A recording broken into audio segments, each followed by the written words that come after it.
के प्रोसेस में Indian army जो है ड्रोन्स के, वो भी अलग अलग तरह के ड्रोन्स को शामिल कर रही है। उसी वजह से एक ट्रेनिंग नोट्स हर जगह क्रिएट किए गए हैं, हर फॉर्मेशंस में क्रिएट किए गए हैं, जिसपे लेवल्स ऑफ ट्रेनिंग हैं उसमें, जो कि बेसिक से लेकर के एडवांस तक जाती हैं। और न सिर्फ FPV जो फर्स्ट पर्सन व्यू ड्रोन्स हैं उनका इस्तेमाल किया जा रहा है ट्रेनिंग के लिए, बल्कि एडवांस लेवल पे जाकर के जो कि आर्म ड्रोन्स हैं वहाँ तक जाते हैं। लेकिन शुरुआत ऐसे ही किसी संस्थान या इंस्टीट्यूशन से होती है जहाँ हम आपको लेके आए हैं। इस वक्त आपके सामने जो सोल्जर्स दिख रहे हैं, और ख़ासकर वर्चुअल रियलिटी यूज़ करते हुए ये सोल्जर इस वक्त एक ड्रोन को फ्लाई कर रहे हैं, और ये सिमुलेशन प्रोसेस का बेसिक लेवल का ट्रेनिंग प्रोसेस है। इसके बाद ये बाहर जा कर के ट्रेनिंग करते हैं फिज़िकल, और इस्तेमाल करते हैं एक ड्रोन का। और वजह यह ताकि न सिर्फ बखूबी इस्तेमाल किया जाए ड्रोन का, बल्कि समय बचाकर उनकी स्किल को भी और एडवांस किया जा सके।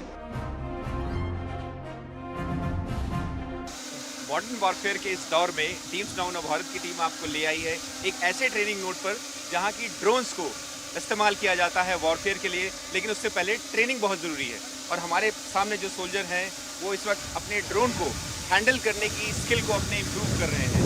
और ये ड्रोन इस्तेमाल होता है न सिर्फ सर्वेलेंस रिकॉग्निशंस के लिए, बल्कि जब जरूरत पड़े एक आम ड्रोन की तरह काम करता है और जाकर के दुश्मन के इलाके में या उनके लॉजिस्टिक्स बेसिस को या फिर उनके इम्पोर्टेंट एस्टेब्लिशमेंट इंस्टॉलेशंस को ध्वस्त कर देता है।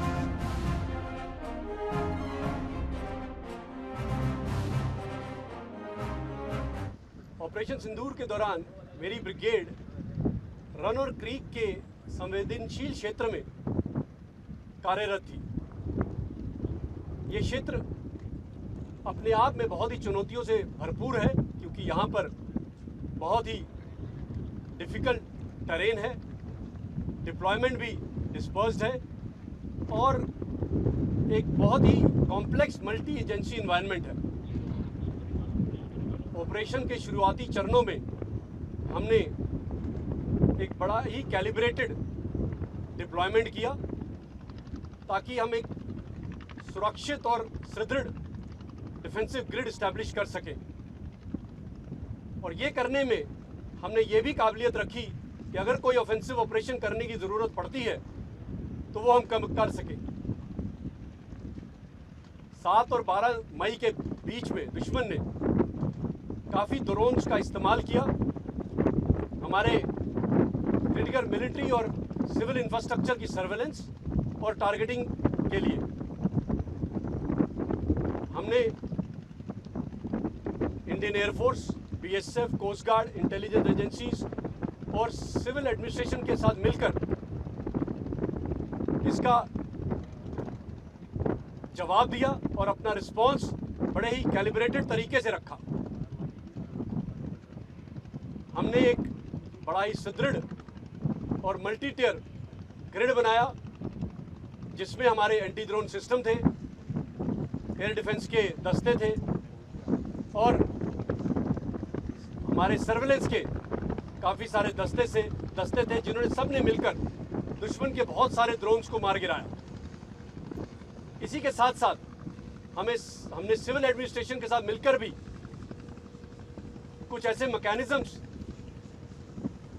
कार्य में लाए, जिससे कि हमारे क्रिटिकल इंफ्रास्ट्रक्चर और जो हमारे पॉपुलेशन सेंटर्स हैं उनकी भी सुरक्षा को सुनिश्चित किया।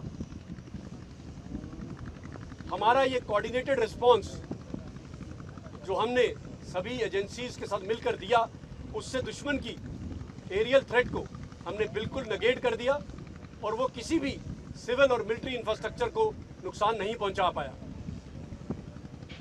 ऑपरेशन सिंदूर अगर मैं देखूं तो एक सक्सेसफुल ऑपरेशन था, जिसने दुश्मन के नापाक इरादों को नष्ट किया और पूरे रन और क्रीक सेक्टर में एक बहुत ही अहम और सुदृढ़ तरीके से ऑपरेशन कंट्रोल को स्थापित कराया। इस ऑपरेशन ने हमारे जॉइंटमैनशिप, टेक्नोलॉजी इंटीग्रेशन और हमारे जवानों के फर्म रिजॉल्व को दर्शाया,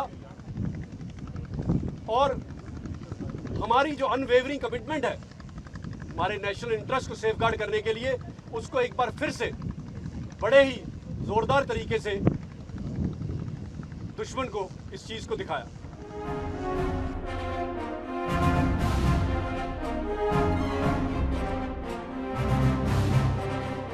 जय हिंद। मैं ऑपरेशन सिंदूर के तहत एक अति संवेदनशील क्षेत्र में गन डेट के साथ तैनात था। 7 मई की रात को दुश्मन की हवाई गतिविधि हमारे इलाके में देखी गई। तुरंत सतर्कता दिखाते हुए मैंने अपने उच्च अधिकारियों को सूचित किया। अनुमति मिलते ही गन डिटैचमेंट को अलर्ट किया तथा कारगर फायर करके दुश्मन के ड्रोन को सफलतापूर्वक नष्ट कर दिया। मेरे सेक्शन ने 10 मई की रात को एक बार फिर से दुश्मन के ड्रोन को हमारे इलाके में आते हुए देखा गया। दुश्मन के ड्रोन से हमारे एयरफील्ड पे होने वाले खतरे को भांपते हुए मैंने डिटैचमेंट को अलर्ट किया तथा कारगर फायर करके दुश्मन के ड्रोन को सफलतापूर्वक बर्बाद कर दिया। यह हमने पहले से निश्चय किया था कि ना ही दुश्मन के ड्रोन्स को अपने इरादे में कामयाब होने देंगे, ना ही वापस अपने भूमि पे लौटने देंगे। जय हिंद।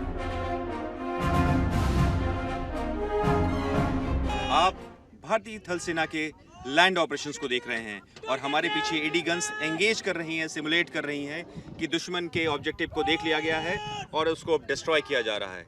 लेकिन जिस ज़मीन पर हम खड़े हैं वो अलग ही तरीके की ज़मीन है और टैक्टिक्स भी अलग है। यहाँ पे हम आपको लेके आए हैं रण ऑफ कच्छ में, जिसका कि कोई अंत दिखता नहीं है और कैमरे पे आप देख सकते हैं, लेकिन ये अंत जाके रुकता है 40 किलोमीटर पर, जहाँ की इंटरनेशनल बॉर्डर स्टार्ट होता है पाकिस्तान से लगा हुआ और उसके बाद पाकिस्तान का थार डेजर्ट है। लेकिन ये इलाका इसलिए भी महत्वपूर्ण है कि ऑलमोस्ट 30,000 स्क्वायर किलोमीटर का यह इलाका दुश्मन अगर कोशिश करेगा तो जहाँ की मूवमेंट भी मुश्किल है और मार्शेस की दलदल होने की वजह से यहाँ की तरतीब और तरीके बिल्कुल अलग हैं। हम आगे आपको दिखाएंगे किस तरह से यहाँ टैंक कॉलम्स मूव करते हैं और टैंक भी अगर मूव करेगा तो किस तरह से थल सैनिक उसके साथ लग करके इस डिफ़िकल्ट इलाके में परफॉर्म करते हैं। अभी तक तो आपने सियाचिन की डिफ़िकल्टीज सुनी थी, अब आप सुनिए रण ऑफ कच्छ की डिफ़िकल्टीज। जय हिंद। मैं आर्मी एयर डिफेंस कोर की एक सैनिक हूँ। 10 मई 2025 को मैं जैसलमेर मिलिट्री स्टेशन पर एयर डिफेंस डिटैचमेंट के हिस्से के रूप में तैनात था, जिसका काम क्रिटिकल इंफ्रास्ट्रक्चर को सुरक्षा प्रदान करना। अपने निर्धारित कर्तव्य को निभाते समय मैंने दुश्मन के एक ड्रोन को क्रिटिकल इंफ्रास्ट्रक्चर की ओर आते हुए देखा। ये पहचान कठिन ऑपरेशनल परिस्थितियों में हुई, जिसमें लगातार ध्यान और सतर्कता की आवश्यकता थी। मैंने एयर डिफेंस सिस्टम के हथियार से उसके ऊपर हमला किया। खुद के सुरक्षा के लिए कवर लेने के बजाय मैंने कम्बैट व्हीकल पर चढ़कर खुले में रहकर ही हमला जारी रखा। इस खतरे को सक्सेसफुली न्यूट्रलाइज करने से हमने एक विनाशकारी अंजामों से रोका गया, जिसमें जानहानि भी शामिल थी। जय हिंद।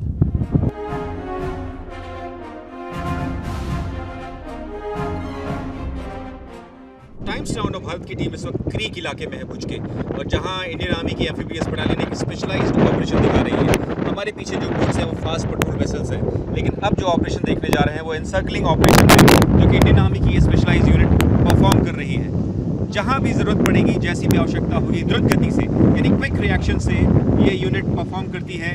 एनिमी को एनसर्कल करेगी और जहां रिक्वायरमेंट होगी वहां डिस्ट्रॉय करेगी। हमारे दर्शकों को बता दें कि ये एरिया ऑपरेशन सिंदूर के दौरान, जिसको कि लगभग 1 साल हो रहे हैं, उस दौरान भी इस एरिया पर ड्रोन्स के अटैक किए गए थे और इंडियन आर्मी की इसी यूनिट ने और एडी को यूज़ करते हुए उन ड्रोन्स को न सिर्फ डिस्ट्रॉय किया बल्कि काउंटर ड्रोन के अपने नए टैक्टिक्स और ऑपरेशंस को इम्प्रूव भी किया है। और यहाँ लोगों ने बताया, ऑफिसर्स ने बताया कि उसके बाद तरतीबों में यानी ड्रिल्स में बहुत तरह के परिवर्तन किए गए हैं और ना सिर्फ उसमें मल्टी एजेंसी कोऑर्डिनेशन, जो कि यहाँ पे अलग अलग एजेंसीज काम करती हैं, जिनमें बॉर्डर सिक्योरिटी फोर्स है, इंडियन कोस्ट गार्ड है और अंदर जाकर के नेवी भी जब आवश्यकता होती है तो परफॉर्म करती है उनमें आपस में, और सिविल महकमा जो है सिविल एडमिनिस्ट्रेशन, उसके साथ किस तरह से कोऑर्डिनेट करके इन ऑपरेशंस को और मजबूत किया जा सके और दुश्मन को जब आवश्यकता हो, जैसी भी आवश्यकता हो, तुरंत गति से क्विक रिएक्शन से मुंह तोड़ जवाब दिया जा सके। ये टाइम्स नाउ नव भारत की टीम इस इलाके में आई और तरह तरह के ऑपरेशन से कराएगी, जिनमें से एक ऑपरेशन का एक मुजाहरा आपने देखा और ये रिफ्लेक्शन है इंडियन आर्मी की ट्रेनिंग का और ऑपरेशनल प्रिपेयर्डनेस का। विजय संजीव छेत्री के साथ Mayank Singh, run of Kutch, times now नव भारत।